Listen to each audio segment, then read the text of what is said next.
What's up everybody? This is a follow-up to my video on Castlevania on Nintendo 64. While it's not mandatory, I would recommend checking out that video before watching this one.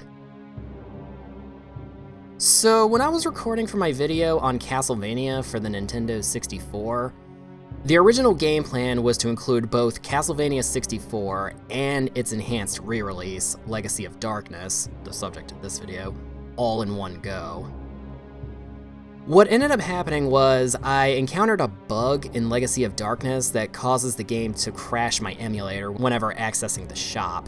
And by that point, I had already done two back-to-back full playthroughs of what was essentially the exact same game, just with a few minor story differences.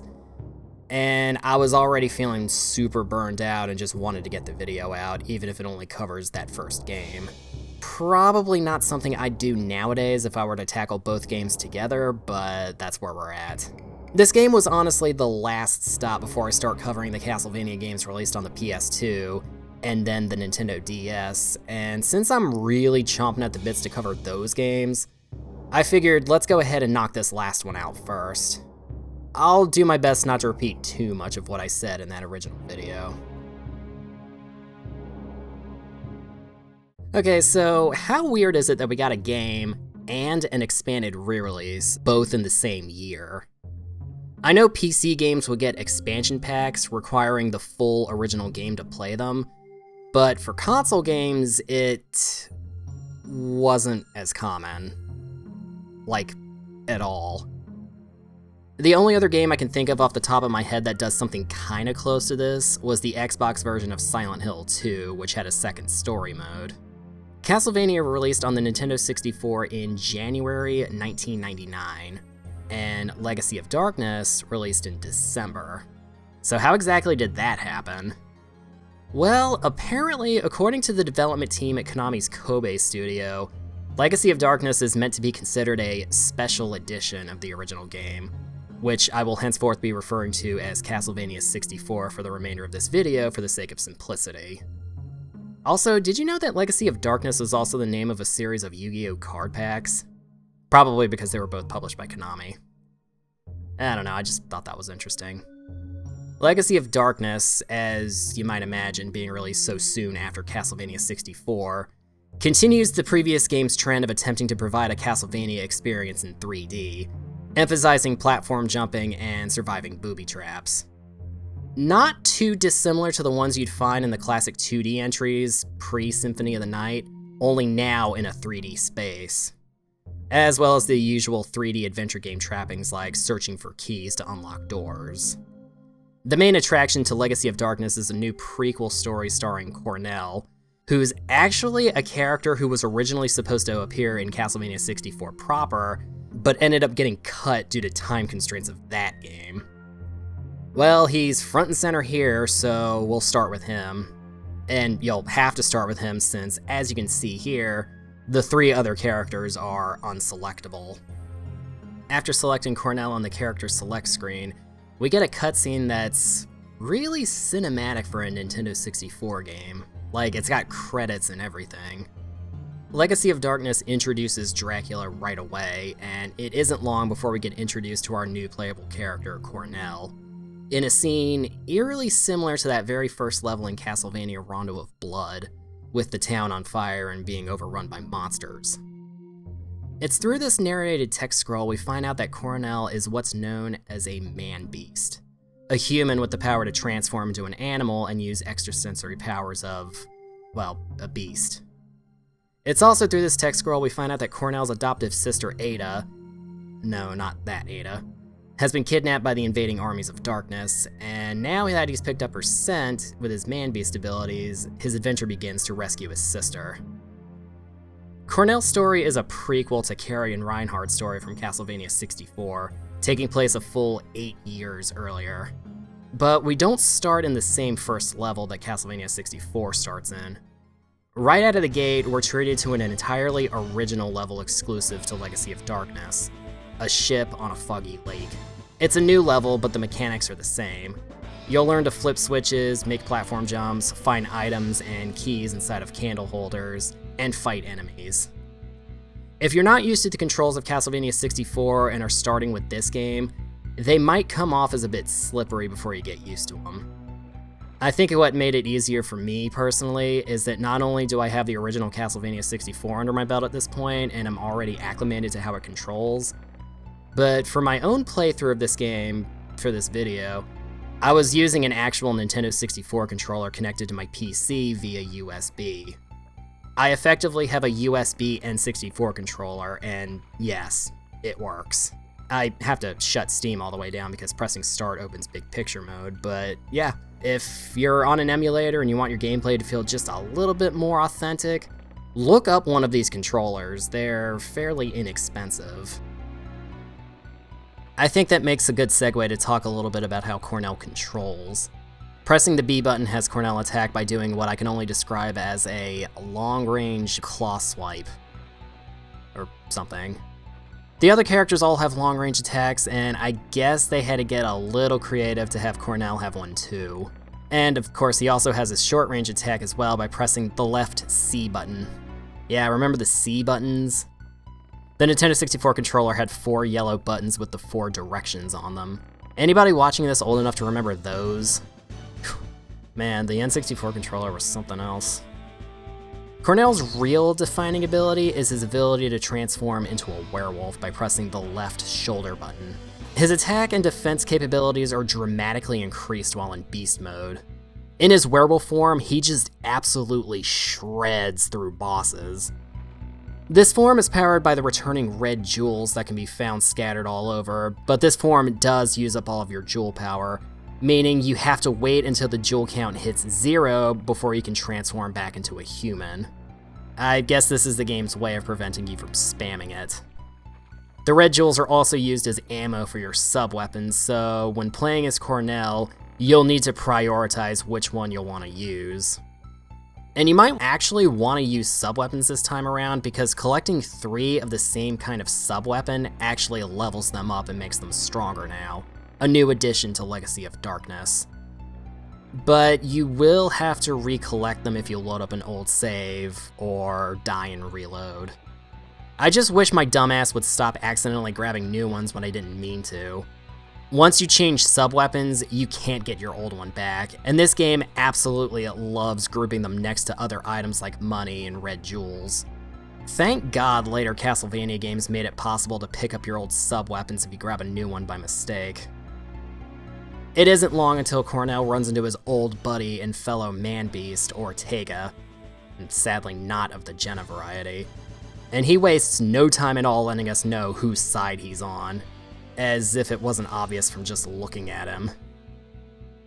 While the game opens with a brand new level and boss fight, you'll also be revisiting all of the same levels from Castlevania 64, though level layout and progression is a bit different.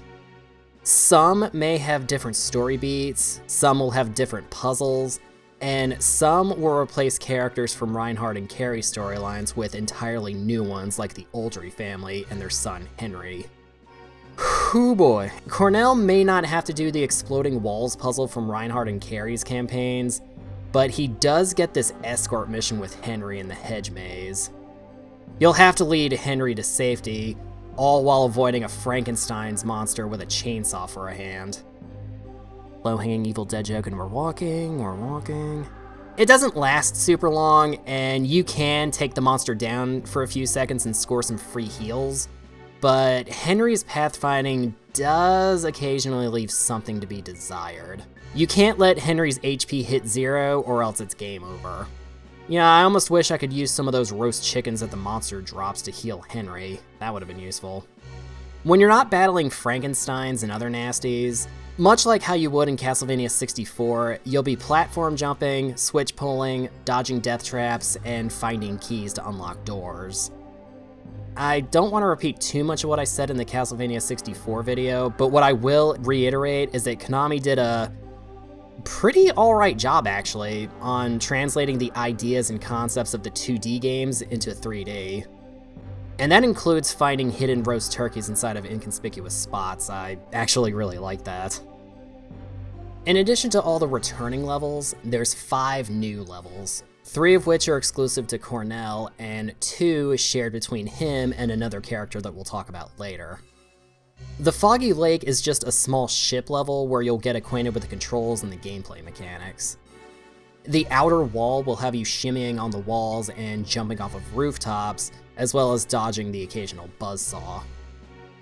I wasn't too big of a fan of the art tower level though. You have to find keys to open doors, and they're locked behind doors that can only be opened either in the day or at night.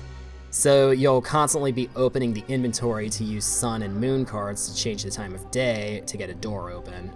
I felt like that dragged the pace of the level down too much, even if I did like the end of the level where you have to dodge swinging chandeliers. Yeah, the day-night system is back, but for Cornell's campaign, this is the only time other than the Castle Villa that it has any sort of real significance.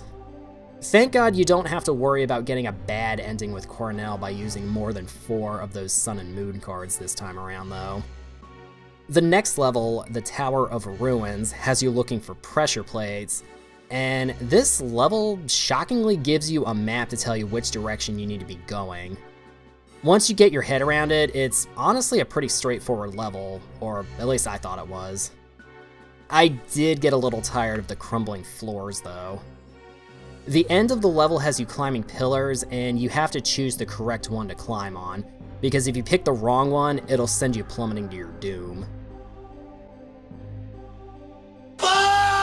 Thank God there's a save point there, but you will lose all of your power-ups if you reload, so there is still a penalty for dying in this game. I did still have a few issues here and there with the camera, but I found them to be infrequent enough that I didn't get overly frustrated by them. You can hold down the right shoulder button and the camera will follow directly behind you, but you will need to hold it down the entire time if you want it to follow behind you, so it may not be practical for every situation. Where it really becomes a pain though is when it doesn't give you a good view of what's below you. Since there's so much verticality to every level, trying to get a good look of what's below you to see if you can make a jump or something becomes a challenge. Is this by design? Honestly, I'm not sure. Truth be told though, I found myself fighting with the camera a whole lot less this go around. Maybe the developers made some tweaks, but it seemed like overall it behaved itself a lot more this time around. And I could be wrong, but it kinda seems like the visuals got a slight upgrade as well. I know that this version at least utilizes the N64's expansion pack for higher resolution graphics, but apparently that results in lower frame rates. Actually, you know what? Speaking of the expansion pack, I tried setting the game's resolution to high for the last video I did, and apparently trying to access the shop with that setting is what crashed my emulator. So, there's that mystery solved. Don't set the in-game resolution to high when your emulator detects an expansion pack. Even using an expansion pack on actual hardware is said to cause frame rate issues, so you're probably better off not using it at all. Cornell is definitely the star of the show since he has the longest campaign of the 4.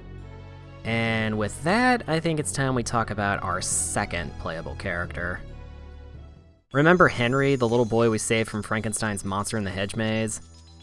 Beating Cornell's campaign once unlocks a mode where you play as an aged-up Henry, taking place simultaneously with Reinhardt and Carrie's storylines 8 years later. He's on a mission from the church to rescue 6 children that have gone missing in and around Dracula's castle, and he has 7 in-game days to do it.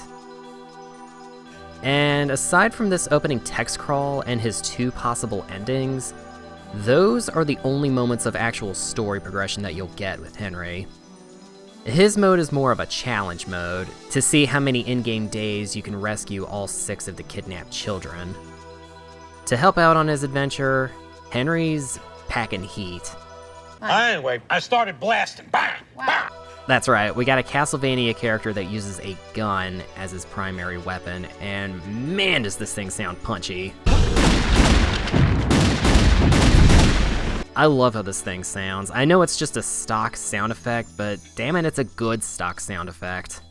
Henry controls roughly the same as Cornell does. His attacks are ranged, so utilizing his soft lock-on is encouraged.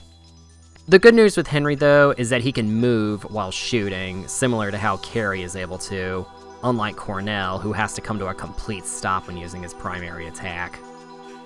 Henry will only visit 6 of the game's 14 total levels, making his campaign the shortest of the 4. As a matter of fact, if you already know where all 6 children are, you can actually complete this campaign in under an hour. Not that I was able to do that. You may need a walkthrough to help you if you want to rescue all 6 children in one go. Some of these kids are stupidly well hidden. The first 3 levels are straightforward linear progression, but it's when you get to the back half of Henry's campaign that level progression gets a bit more cryptic. After making it to the end of the villa's hedge maze, the room with the casket where you normally fight the vampire has its lid open. What you're supposed to do here is you're supposed to jump into the casket, and depending on what time of day it is, you'll get teleported to one of 3 levels. It's a guessing game as to which level you'll end up in if you don't have a walkthrough, and you may end up waiting a bit for the time to change so you can enter a specific level. I won't lie, I used a walkthrough for a good half of my playthrough as Henry, but I was able to stumble upon some of the children on my own without it, and it felt particularly great when that happened. And you can always go back to previous areas if you're missing a child. Henry's campaign automatically ends either when the 7-day time limit has ended, or when all 6 children have been rescued. Those of you watching that haven't played this game for yourselves are probably asking if you get anything for rescuing all 6 children. Well, I'm so glad you asked. In addition to getting Henry's good ending, for each child that you rescue, when Henry's campaign ends, something new is unlocked. For starters, depending on which child you rescue, once the credits have finished rolling, you'll unlock the game's hard mode. In addition, rescuing specific children will also unlock Reinhard and Carrie storylines, making them playable, as well as alternate costumes for both of them, as well as Cornell. And it's with the unlocking of Reinhard and Carrie that Legacy of Darkness becomes a complete package. They control as they did in the original N64 game, Reinhard with the whip and Carrie with her magical projectiles. Reinhard's secondary weapon is still his short sword, and Carrie's is her giant hoop earrings, which are actually weapons called chakrams. Yes, I know what chakrams are. I was just making a joke in my Threads of Fate video when I referred to minced weapons as such. I really need to make it more apparent in my videos when I'm trying to make a joke. Both of their entire storylines are here, playable from beginning to end, with a few twists added from how stages appeared in Castlevania 64.